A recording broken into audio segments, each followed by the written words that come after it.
a Cristo, que Pablo dijo: imítenme, imítenme así como yo soy imitador del Señor. Entonces este mensaje surge después de haber terminado, como decía el pastor, una serie que estuvimos haciendo de escatología desde mayo del año pasado, y eso está en el canal de YouTube si usted quiere seguirla. Son 15 videos, fueron 15 predicaciones, y hacemos un recorrido de todo lo que fue el templo, de todo lo que es la presencia de Dios, para finalmente terminar en la llegada del anticristo y el gran engaño.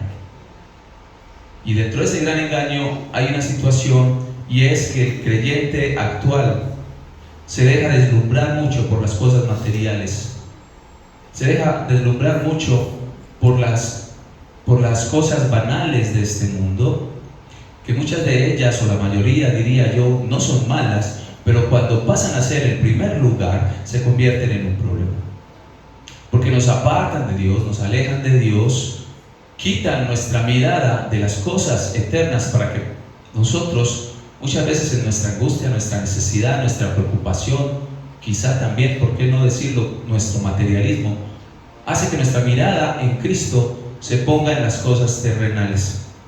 Y empezamos a tener angustia, empezamos a tener preocupaciones, empezamos a tener dificultades, pero no a causa de la obra de Cristo, sino a causa de nuestros propios placeres y de nuestros propios intereses. Como creyentes estamos llamados a confiar en el Señor y a buscar primeramente el reino de Dios y su justicia, y todo lo demás será añadido.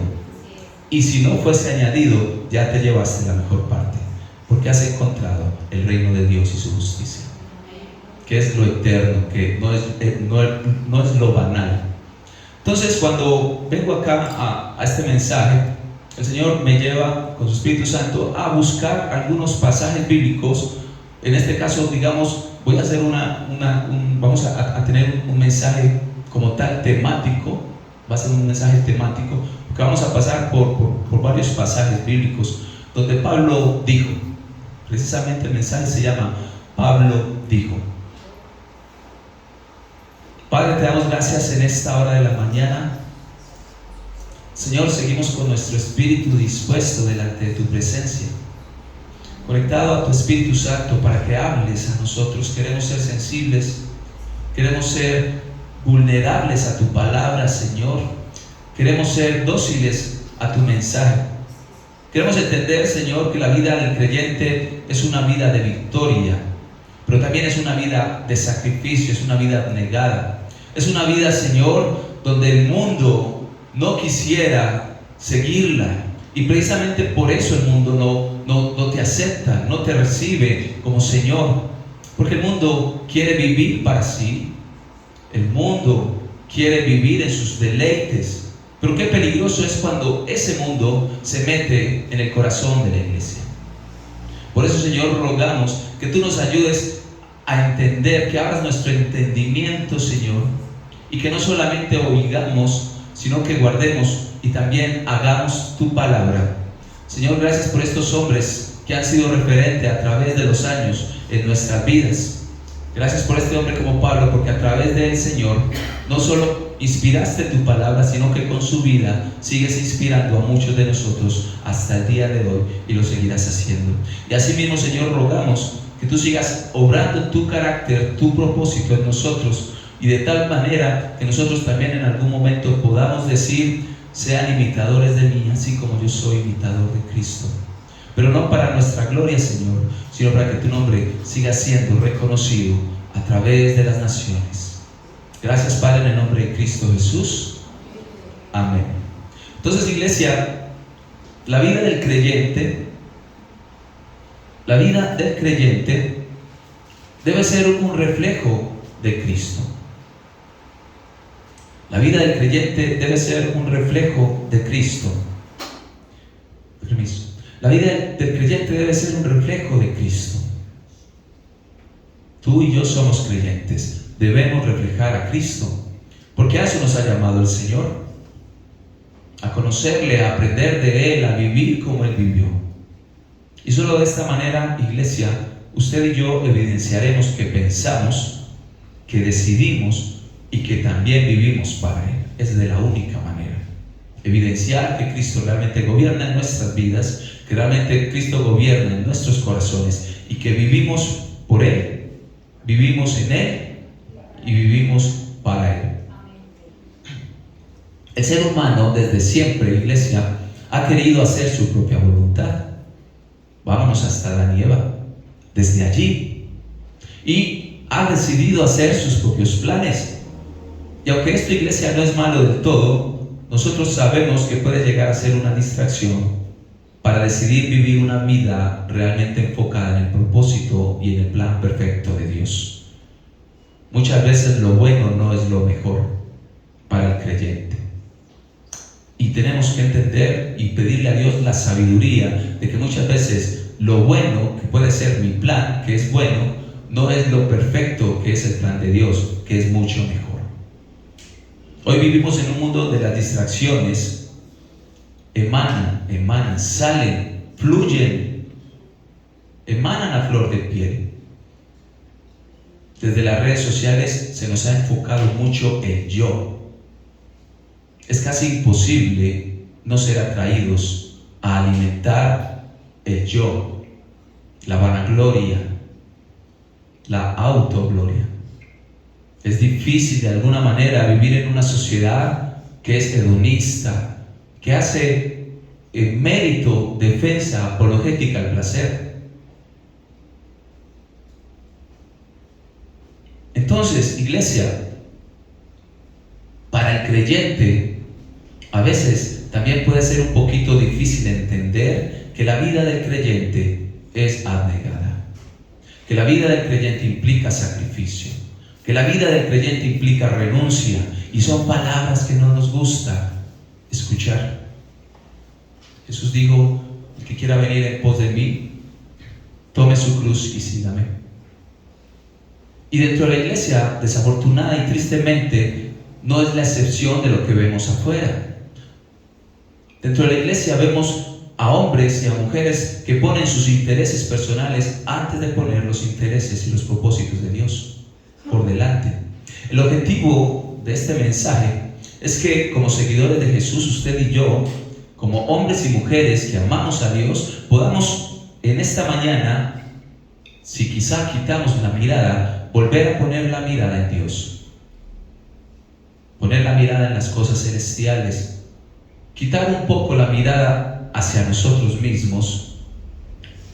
Quitar un poco la mirada de esto terrenal, donde la polilla y el orín corrompen.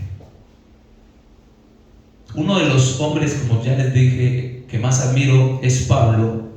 ¿Y saben por qué, iglesia? Porque Pablo no solamente dijo, sino que Pablo hizo. Pablo dijo y Pablo hizo. Es la gran diferencia y lo difícil a veces de ser como creyentes. Muchas veces sabemos lo que tenemos que hacer, pero no lo hacemos. Muchas veces sabemos el propósito de Dios, pero no lo seguimos. Muchas veces sabemos lo que Dios nos está instruyendo, pero no lo obedecemos. ¿Por qué? Porque no nos interesa morir al yo. No nos interesa sacrificar aquello delante del altar de Dios. No nos interesa quizá poner el plan de Dios por encima de nuestro plan. A veces callamos la voz de Dios porque no va con mi línea de placer o con mi línea de conveniencia. El creyente debe ser un sacrificio vivo de alabanza, y no es venir solamente a cantar. El sacrificio vivo de alabanza es una vida en sacrificio al Señor, a pesar de que muchas veces las cosas no salgan como nosotros quisiéramos que salieran. Pero dentro de todo hay un propósito que es mayor al propósito que quizá usted y yo podamos estar planificando. Porque Dios tiene una mejor observación del panorama de lo que quiere para nuestras vidas. Quizá lo que tú piensas que es bueno no es lo que Dios quiere en este momento para ti. porque no se alinea al propósito perfecto de Dios, y la única manera en que usted y yo vamos a lograr encontrarlo, entenderlo y verlo es renunciando y sacrificando delante de Dios nuestra propia voluntad. Nuestra propia voluntad. Hay una canción, se las canto acá rápidamente, que yo la escribí al Señor hace mucho tiempo, es más, me acabo de acordar de ella. No sé si mi esposa se acuerda, la escribí de novios. Dice: Padre Santo, te entrego mi corazón, tómalo, es para ti. Mi voluntad es hacer tu voluntad, tuya es mi libertad de escoger. Toma mi vida, solo en ti está mi elección. Solo tú, Jesús, eres el dueño de mi vida. Mi voluntad es hacer tu voluntad. A eso estamos llamados, a renunciar a nuestra propia voluntad, y ahí es donde está el problema. Entremos en materia. ¿Qué fue lo que Pablo dijo? Y quiero que usted y yo hagamos 10 compromisos en esta mañana, corticos. Si es tu voluntad, hacer la voluntad del Señor. Renunciar a tu voluntad para que sea la voluntad del Señor guiándote y tú obedezcas con pasos de fe, así muchas veces no veas dónde vas a pisar. Eso se llama fe. Fe, tener la convicción de aquello que, aunque no estoy viendo dónde voy a poner el pie, sé que cuando lo descargue, el Señor va a estar ahí como roca fuerte, afirmando mis pasos. Vamos entonces a hacer un recorrido, porque el tema es, valga la redundancia, temático. Entonces vamos a pasar por muchos pasajes bíblicos. 2 Corintios 12:15. 2 Corintios 12:15 nos muestra lo primero que, una de las cosas primeras que Pablo dijo. 2 Corintios 12:15, Pablo dice: yo con el mayor placer gastaré lo mío, y aún yo mismo me gastaré del todo por amor de vuestras almas. Qué especial que Pablo no se menciona ni siquiera a sí mismo, no lo hace por él mismo, por su salvación, sino que lo hace por la iglesia de Cristo. Saca la mirada de sí mismo para poner su mirada en Dios y en a quien Dios ama, que es su iglesia.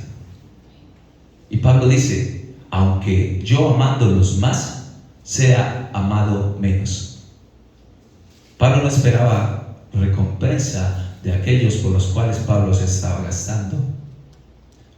Sin embargo, Pablo se gasta y gasta todo lo que es él por amor a esas almas.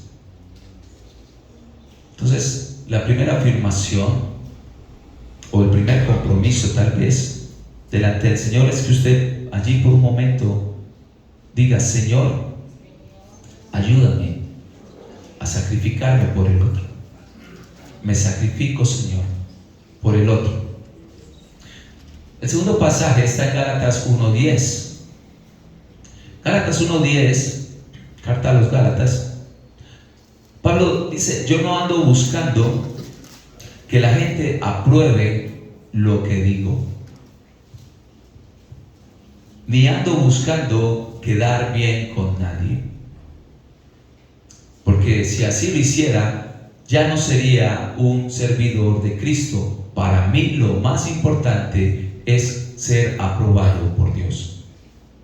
¿Qué problema tan grande tiene la iglesia, donde se ha vuelto tan política? Hablo a nivel general de las congregaciones, donde los intereses precisamente que alimentan la carne y no el espíritu han pasado de manera triste a potenciar las congregaciones, pero no bajo bajo propósitos eternos, sino bajo propósitos terrenales, financieros, monetarios. Donde el hombre de Dios, la mujer de Dios, que tienen la posibilidad de compartir la palabra desde el altar, solo hablan de prosperidad y hablan solo aquello que la carne del hombre quiere escuchar y no lo que Dios les manda a decir. Por eso es que desde los altares muchas veces ya casi no se predica de arrepentimiento. Como les dije al principio, desde el altar casi no se predica sacrificio, abnegación, renuncia. Porque nos hemos vuelto dioses de nosotros mismos y nos gusta que nos alimente esa adoración a nosotros mismos, que nos hablen de que Dios cumplirá aquellos planes, aquellos sueños, y Dios lo va a hacer. Pero recuerde que es para gloria de Dios y no para gloria del hombre. Recuerde que es para su gozo, pero finalmente es Dios quien se debe llevar toda la gloria de lo que Él está haciendo y aún de lo que en su propósito deje de hacer.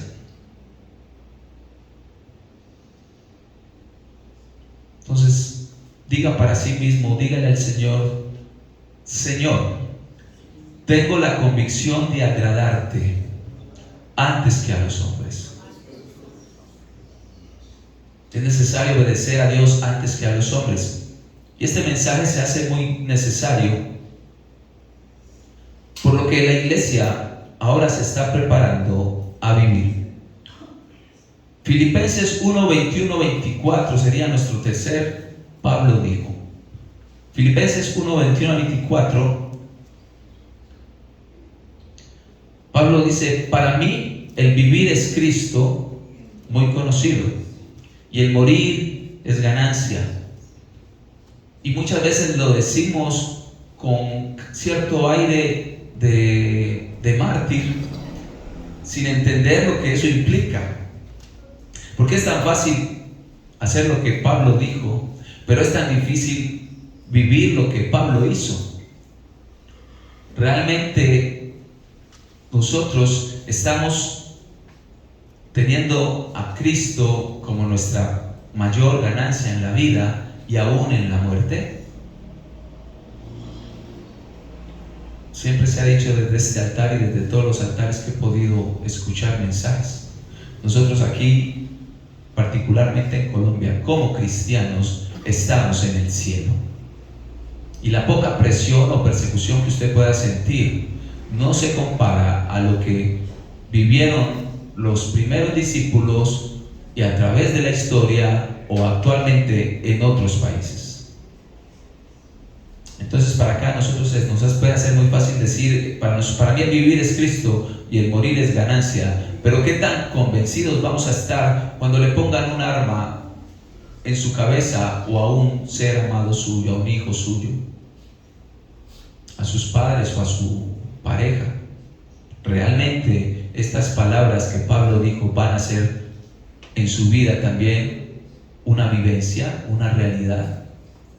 Pablo dice: si el vivir en la carne resulta para mí en beneficio de la obra, no sé entonces qué escoger, porque bien sea que muera, bien sea que viva, estoy estrecho teniendo deseos de partir con Cristo, lo cual para mí es muchísimo mejor, pero estar aquí en la carne, aquí en la tierra, me es necesario por causa de ustedes. Es decir, Pablo está diciendo: si muero es ganancia porque estoy con Cristo, pero para mí el vivir aquí también es para Cristo. Por eso me desgasto y me es necesario estar para ustedes, porque Pablo le está escribiendo a la iglesia de aquel a quien él decidió entregarle su vida en amor. Pablo sacrifica en abnegación todo de sí mismo, su eternidad para Cristo, pero también este tiempo humano de unos pocos años que tenemos aquí en la tierra. Entonces haga allí esa convicción, háblese a sí mismo y diga: hoy decido invertir en lo eterno antes que en lo vano. antes que en lo terrenal. Pero ¿cómo hacemos esto? Esto nos lleva al cuarto. Pablo dijo, Filipenses 3:8. Filipenses 3:8, Pablo habla de la siguiente manera a los filipenses. Él dice: todo lo que para mí era ganancia antes de conocer a Cristo, ahora las he estimado como pérdida por amor a Cristo. Y ciertamente aún estimo todas las cosas como pérdida por la excelencia del conocimiento de Cristo Jesús, mi Señor. Nótese que ahí no está hablando de mi Salvador, directamente de un beneficio. Está hablando de un compromiso con relación a Cristo. Porque todo beneficio trae implícito un compromiso. Si usted va a un trabajo, trae un beneficio, que quizás sea el salario, quizás sean las prestaciones. Todo compromiso trae una demanda, y mi beneficio de ser salvado por Cristo implica que yo también reciba a Cristo como mi Señor. Y que Él sea mi Señor implica dejar de hacer mi voluntad para hacer la voluntad de Jesús. Que ahí es donde está el meollo del asunto. Quieren el Salvador, pero no quieren al Señor. Quieren al proveedor, pero no quieren a aquel que demanda obediencia. Y el Señor Jesús viene con el paquete completo. Si quieres a Jesús como Salvador, primero también debes reconocerle como Señor. Pablo dice: por amor de Cristo lo he perdido todo, y todo lo demás lo tengo por basura para poder ganar a Cristo. Y esto nos remite a aquella parábola que Jesús decía de aquel hombre que tenía ciertas riquezas, ciertas propiedades, pero que encuentra un tesoro y dice que deja todo lo demás porque ese tesoro que acaba de encontrar es mayor, y es un tesoro que no es perecedero. ¿Qué tesoro tan grande tenemos en Jesús, en la eternidad que Él nos da? Entonces quizá ahí a usted la boca se le va a torcer ahorita tratando de decir esta oración o este compromiso, porque tiene la palabra renuncio.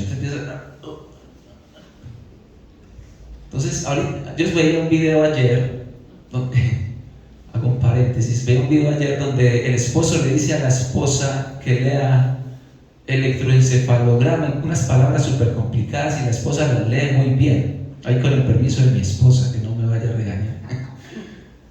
Y la esposa lee muy bien eso, pero cuando el esposo le dice a ella que lea y dice lo siento, la esposa empieza a hacer un montón de gestos, y es muy cómico porque la palabra súper enredadas, palabras muy largas, ella lo lee con una fluidez, pero entonces la palabra no, ni la dice. Porque hay palabras que nuestra carne van en contra y no las quieren afirmar sobre nuestra vida. Y la palabra renuncia es una de ellas. Renunciar a nosotros a veces nos cuesta, por no decir siempre. Implica morir, implica menguar para que Cristo crezca. Entonces este cuarto, Pablo dijo, nos lleva a este siguiente compromiso. Tú lo puedes hacer. Díganle al Señor: Señor, renuncio. A ver, yo doy la cara. No vaya ahí, de pronto usted haga un ataque ahí, peleando ahí contra su voluntad. Señor, renuncio a mis planes y a mis privilegios, para que tus planes y tu propósito sea hecho. El quinto, Pablo dijo, es Filipenses 3:12-14. Pablo dice: hermano, yo no pretendo haberlo ya alcanzado, pero una cosa continúo haciendo, olvidando lo que queda atrás, me extiendo a lo que está hacia adelante. Pablo era un hombre de visión. Pablo era un hombre negociante. Recuerde que Pablo trabajaba con tiendas, es decir, que Pablo sabía cuál era el mejor negocio para su alma, para su espíritu, para su ser. Pablo sabía que el mejor negocio era renunciar a Pablo para que Cristo creciera en su vida. Y Pablo dice, pero no que yo ya lo haya alcanzado, no que yo ya sea perfecto, sino que yo prosigo en este proceso, porque esto es un proceso, por ver si logro asir, de agarrar aquello por lo cual fui también asido por Cristo Jesús. Es decir, esto es de que el Señor te toma, pero tú también te tomas al Señor. El Señor toma nuestras manos, pero nosotros también nos aferramos a Él. Porque se trata de voluntad. Dios tiene la voluntad de cumplir su propósito en tu vida. La pregunta es, ¿tú estás dispuesto a recibir esa voluntad de Dios? Porque para recibir esa voluntad de Dios, tienes que quitar la voluntad de tu lugar y poner ahora la voluntad de Dios. Imposible que haya dos voluntades decidiendo por un solo camino. Imposible que yo quiera estar en la batería, pero que también quiera estar en este momento en el piano. O estoy en un lado o estoy en el otro. No podemos divagar en dos pensamientos, dice la palabra. No podemos ser como la marea, que estamos así, que no está definido en un lugar. No podemos ser tibios, como dice el libro de Apocalipsis. Debemos ser decididos a hacer la voluntad de Anderson o hacer la voluntad de Dios. Pero para hacer esa voluntad de Dios viene la quinta afirmación. Si desean esta afirmación sobre su vida, tengo la humildad de reconocer que aún me falta seguir creciendo. Dependo plenamente de la dirección de Dios y del gobierno de Cristo en mi vida. El sexto Pablo dijo, está en Filipenses 3:17, pero también está en 1 Corintios 11:1. Les hago el resumen. Pablo dice, sed imitadores de mí, así como yo soy de Cristo. ¿Usted se imagina el compromiso tan grande que Pablo debe tener para hacer esa afirmación? El respaldo y la autoridad de vida que Pablo debe tener ante una iglesia para poder decir, sean imitadores de mí. Eso no lo dice cualquier persona, porque se está sometiendo al vituperio, al señalamiento o quizá a la confrontación de faltas que él había cometido como ser humano. Sin embargo, Pablo, en su humanidad, él dice, y después también de haber leído atrás, él dice, yo no soy perfecto, yo todavía no lo he logrado. Él dice, pero sean imitadores de mí. Pero no porque él esté predicando a Pablo, sino porque una vez, después de la coma, él dice, así como yo soy imitador de Cristo. Pablo le está diciendo a los discípulos, hey, yo voy acá, detrás de Cristo, y ustedes vienen detrás. Ustedes me ven a mí, y a través de mí también pueden ver a Cristo. La iglesia también está llamada a ser ejemplo.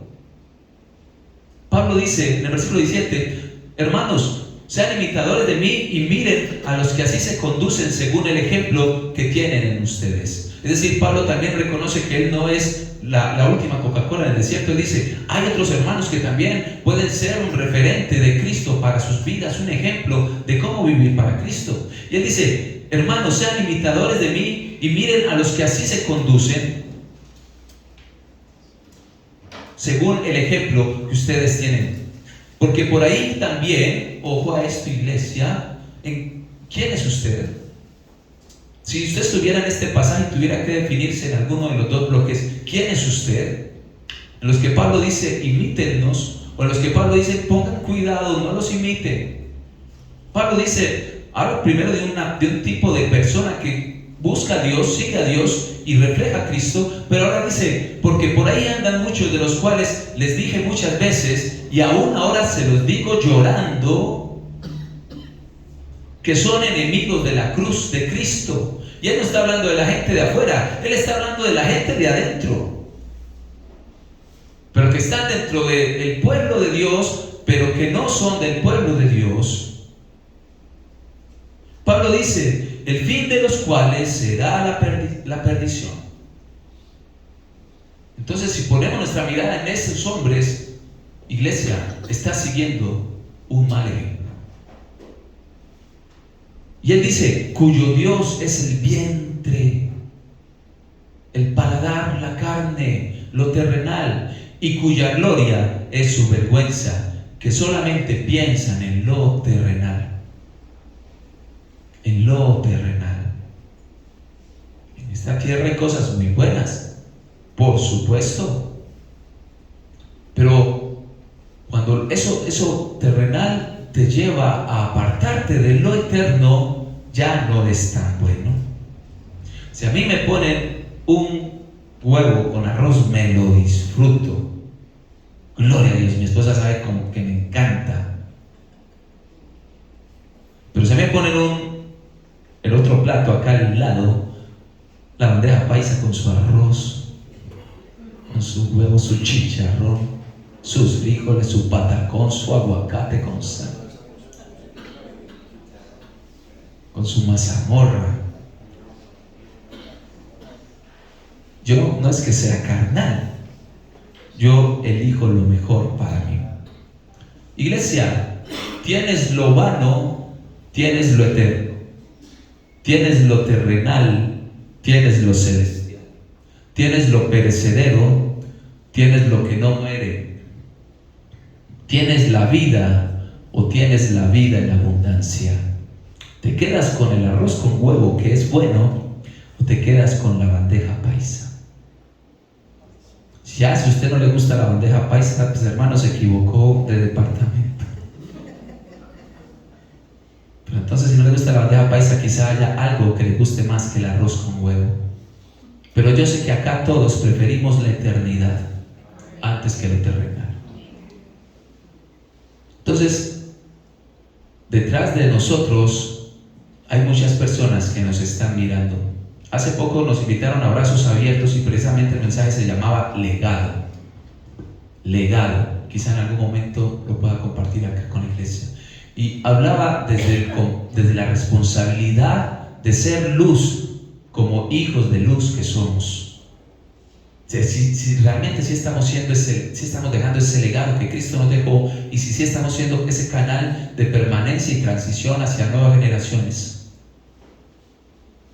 Porque es necesario que seamos ejemplo de Cristo. Y para que seamos ejemplo de Cristo tenemos que seguir a Cristo. Y no solamente seguirlo, sino pisar en sus huellas, en sus pasos y vivir como Él vivió. Entonces, ore para sí mismo allí. Diga, Señor, quiero ser ejemplo para otros, porque tú eres mi ejemplo. El séptimo, ya vamos llegando a los tres últimos, está en Filipenses 4:12, donde Pablo dijo: en gran manera me gocé en el Señor, de que ya al fin habéis revivido vuestro cuidado de mí. Ojo a este pasaje, iglesia, porque es algo que el creyente, sobre todo, yo sé que el pastor se va quizá a identificar, y muchos de los que son líderes y pastores se van a identificar. Es un pasaje que antes de una coma pone a Pablo en un estado de arriba y en un estado de abajo, que humanamente hablando lo he vivido, y seguramente ustedes también lo pueden haber vivido muchas veces. Pablo dice: en gran manera me gocé. Parece que Pablo está escribiendo con una gran sonrisa en su rostro. Dice: de que ya al fin habéis revivido vuestro cuidado de mí. Ojo al contexto. Pablo les está diciendo: hey, me tenían olvidado. Hey, me sentía solo. Hey, sentía que me tenían por muerto. Han revivido vuestro cuidado de mí. Y él dice: de lo cual también estabais solícito, pero os faltaba la oportunidad. Entonces, lo que empieza siendo algo como de alegría, también tiene una queja implícita, y lo vamos a ver ahorita en el Pablo dijo número 8. Pero Pablo dijo algo muy valioso en este pasaje, que debe ser una oración para el creyente, para usted y para mí. Dijo: yo no lo digo porque tenga escasez, porque yo he aprendido a contentarme. Por eso dice: tengo gozo. Él dice: cualquiera que sea mi situación, cualquiera que sea mi situación. Mucha gente, y lo he escuchado de muchas personas, se han apartado de Dios, han dejado de venir a la iglesia porque Dios no les dio la casa que querían, porque Dios no les dio el trabajo que querían, porque Dios no cumplió sus voluntades, que eran buenas, pero quizá no eran las perfectas. El creyente abnegado y que imita a Cristo tiene que entender y aprender a orar. Tenemos que aprender a orar lo que Jesús oró en Getsemaní, siendo el Hijo de Dios: hágase tu voluntad y no se haga la mía. Jesús dice: yo puse mi vida, nadie la toma, yo la pongo de mí mismo. Sin embargo, en su humanidad Él dice: Padre, si es posible, pasa esta copa de mí. Muchas veces el creyente: Padre, si es posible, pasa esta copa de mí. Pues el Señor no te pasa esa copa. Ah, bueno, Señor, no, pero yo no me voy a montar en la cruz. Es decir, lo hacemos hipócritamente, le entregamos la voluntad a Dios sin entregársela. Sin entregársela. Permiso, hago un ejercicio acá. Permiso con mi hermano y me disculpa. Mi hermano, permiso, ¿me toma esta Biblia? ¿Me la toma, por favor? Tómela, tranquilo, me voy a ir para arriba, ¿cierto? ¿Ya se la entregué? No. Ofrecer no es entregar. Gracias, mi hermano, muchas gracias. Ofrecer no es entregar. Entonces muchas veces se la ofrecemos en los cánticos, muchas veces se la ofrecemos en oración, o muchas veces se la ofrecemos con 7 puntos que un predicador está diciendo: repita después de mí, como ahorita. Pero quizá nuestra voluntad no está sino en cumplirle al predicador para que él no se sienta mal. Pero qué compromiso tan grande las oraciones que estamos haciendo. Por eso cada vez que les digo, si quiere hacerlo, porque esto es de voluntad. La vida del creyente se hace bajo la convicción, no bajo la imposición. La iglesia tradicional sabemos que impuso su fe, pero no porque estuvieran siguiendo la voluntad de Dios o la voluntad de Cristo, sino porque habían intereses militares, de poder económico también, de expansionismo por allá en las cruzadas.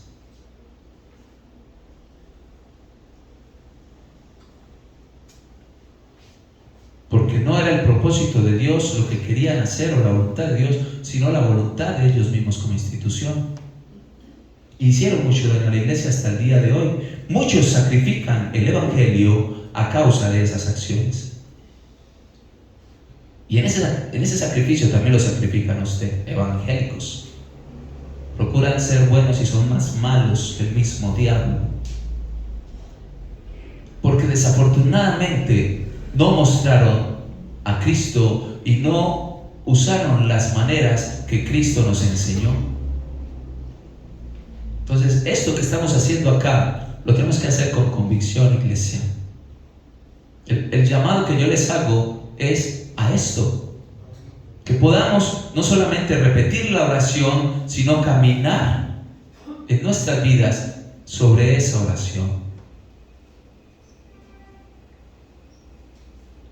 Versículo 12, Pablo dice: sé vivir humildemente.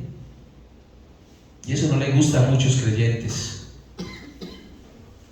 no les gusta a muchos hermanos, a tal punto que muchos satanizan a un hermano que está en necesidad. O incluso dicen: ¿qué pecado tendrá ese hermano oculto? Entonces, ¿dónde me deja Pablo? Que teniendo toda la preparación en su época, él renuncia a muchas cosas y se da el lujo de chicanear de ellas. Y dice: a mí no me interesa si paso en escasez o si paso en abundancia. A mí me interesa vivir en Cristo. Pablo continúa diciendo, también sé vivir en la abundancia. Hay hermanos, y acá me lo va a meter al rancho a más de uno, me disculpa, que dejan de venir a la iglesia porque les resultó un tremendo trabajo, por el cual estuvieron orando, ayunando durante 3, 4, 5, 6 meses, un año. Y les dan el trabajo anhelado, y hasta ahí, iglesia, hasta ahí Jesús. Y no lo hago en afán de señalar, y si lo toma así, tómelo así. Lo hago en afán de exhortación. Hermanos, que hasta hoy te vi, oramos por ti. La hermana Erlinda lo daba, creo, en una predicación. Hermanos que una vez pasaron por acá y dijeron, ahí el Señor me hizo un milagro, pero nunca más volvieron a pasar por la iglesia. Gente que viene y busca el pan, busca el pescado, pero no buscan lo eterno. Pablo entendía eso. Él decía, yo sé que tengo cosas buenas en este mundo y las disfruto mientras haya abundancia, pero la carencia de ellas no me va a separar de Jesús. Él dice, estoy enseñado en todo esto, en estas dos situaciones de vida, tanto para estar saciado como para tener hambre también. Así, para tener abundancia como para padecer necesidad. Es que el creyente también a veces pasa necesidad. O si usted no entiende esto, hay muchas iglesias sobre la prosperidad, donde usted siempre va a estar económicamente por encima de muchos, aún muchas veces a costa de renunciar a la palabra del Señor, a la obediencia a Cristo, a la relación con Dios. Porque muchas iglesias están llenas de prosperidad financiera, pero como dice el libro de Apocalipsis, cuando habla la iglesia, dice, pero eres una pobre. ¿Cómo es que dice pastor en Apocalipsis sobre la iglesia que creía que era rica? La Odisea. La iglesia de la Odisea, desdichada. Eres una pobre desdichada, porque son ricos en lo terreno, en lo terrenal, en lo que va a perecer, donde la orilla y el orín van a corromper, pero no en lo eterno. Soy rico y me he enriquecido. ¿Cómo vas? Dicen ellos que soy rico y me he enriquecido y no tengo necesidad de nada. Pero el Señor dice que éramos pobres y miserables. Entonces no nos engañemos, iglesia. El hecho de que estés en abundancia no garantiza que Dios esté contigo, y el hecho de que estés en escasez no garantiza que Dios no esté contigo.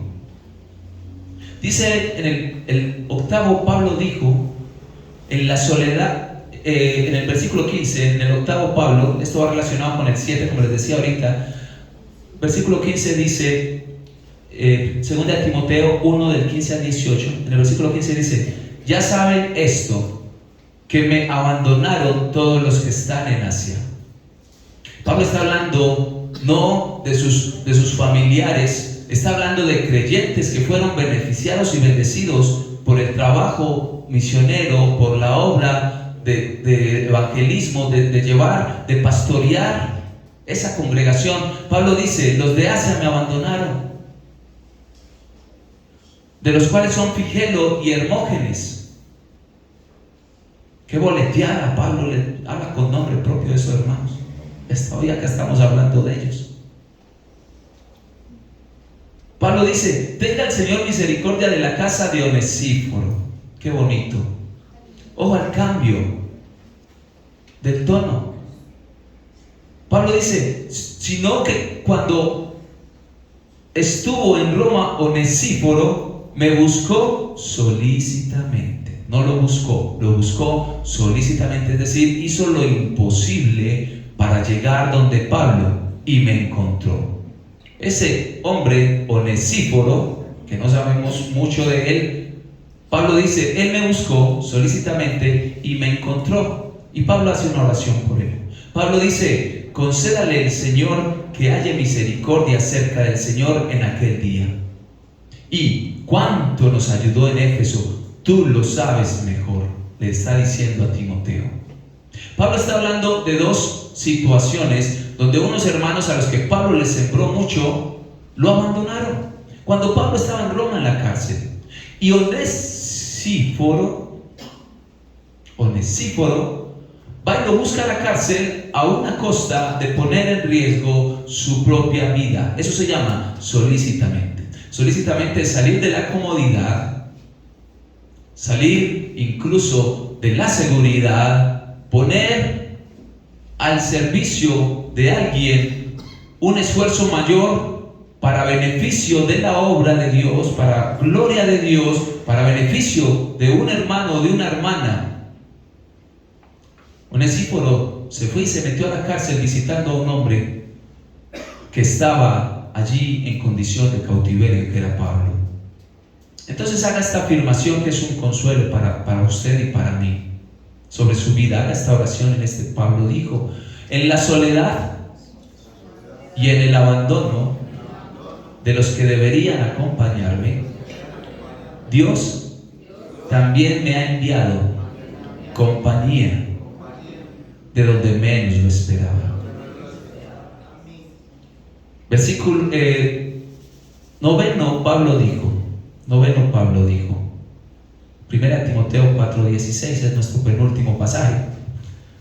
Pablo le dice a Timoteo, dice: ten cuidado, Timoteo, de ti mismo y de la doctrina, persiste en ella, pues haciendo esto te salvarás a ti mismo y a los que te oyeren.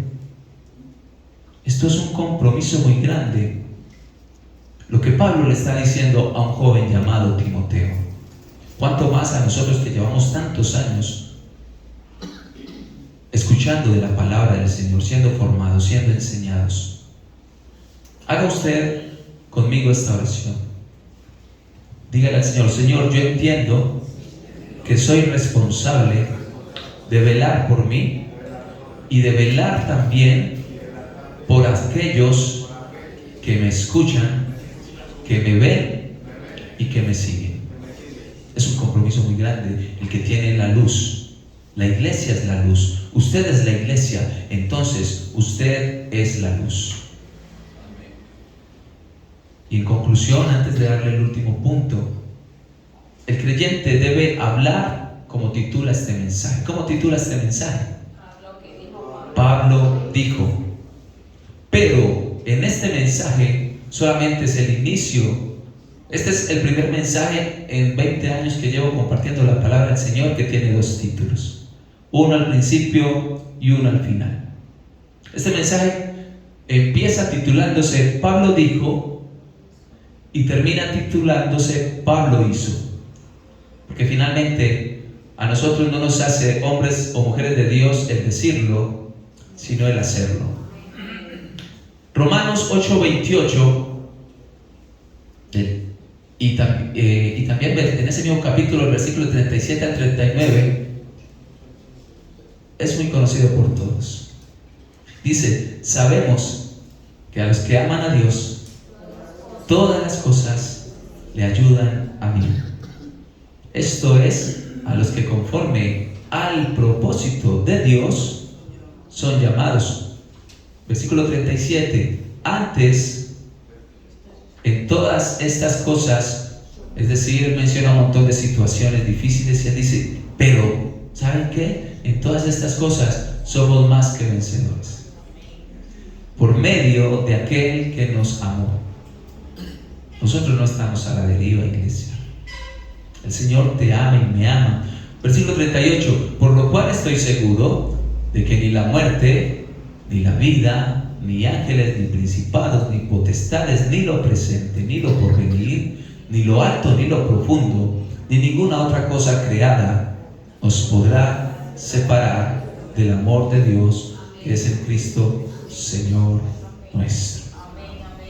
Y la última afirmación aquí, para que oremos finalmente, es: levanta tu mano y di: Señor, confío en ti y en que todo lo que sucede, lo bueno, lo malo, lo fácil, lo difícil, la abundancia, la escasez, cuando me he sentido amado, cuando no me he sentido amado, tú has estado allí, y que tú permaneces con tu bendición y tu promesa eterna que sobrepasa todo lo terrenal, todo lo vano, todo lo perecedero, Tu presencia es lo más importante para mí. Y decido en esta mañana, Señor, no ser quejumbroso, no dudar, sino confiar, permanecer aferrado a tu palabra, a lo que dices, a lo que haces, a lo que harás y a quién eres. En el nombre de Cristo Jesús. Amén. Dios les bendiga, iglesia. Amén. Gloria a Dios.